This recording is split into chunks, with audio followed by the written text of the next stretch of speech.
You don't need me to tell you that the world is extremely divided right now. We have clear-cut lines and you fall on one side of the line. If you don't fall on my side, then the hell with you. You're scum, you're an idiot, I want nothing to do with you. But we have to understand that that's not how we solve problems. That's not how we're gonna move forward and bring the world back together. Okay, but where does this start from? Where does this come from? It comes from the notion that only one thing can be true, right? Let's take religion, for example.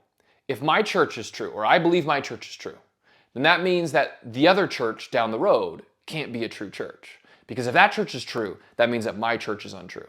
So what do? We poke holes, we try to find holes in that church. We try to find holes in those people. We try to belittle them. We try to make fun of them. We try to tell them how wrong they are. And we try to convert them to my church. Okay, what does that do? Most of the time, it just divides people further. Okay, let's take another example, right? My wife and I go to the same dentist. I think the dentist is absolutely wonderful, lovely, and is a great dentist. Treats me really nice. My wife thinks he's the biggest jerk, he's terrible, and causes tons of pain.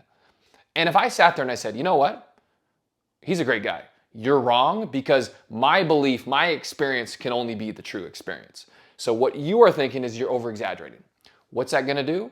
It's going to put a knife between my wife and I and further split us apart. Okay, where most conflicts come in the world, in history, is through religion, politics, and power. And all of those have to deal with, you are threatening my belief system, okay? How do we solve this? We take a look at the Buddhist teaching of both things can be true. My church can be true, and your church can be true.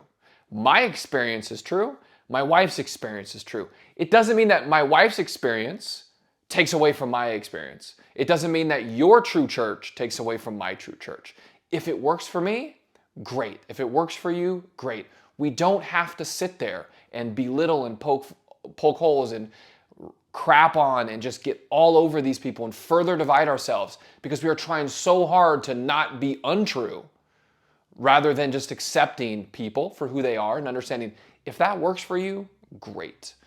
If it works for me, great. That doesn't mean that my experience is any less than yours, that my belief system is any better than yours, right? We are the same.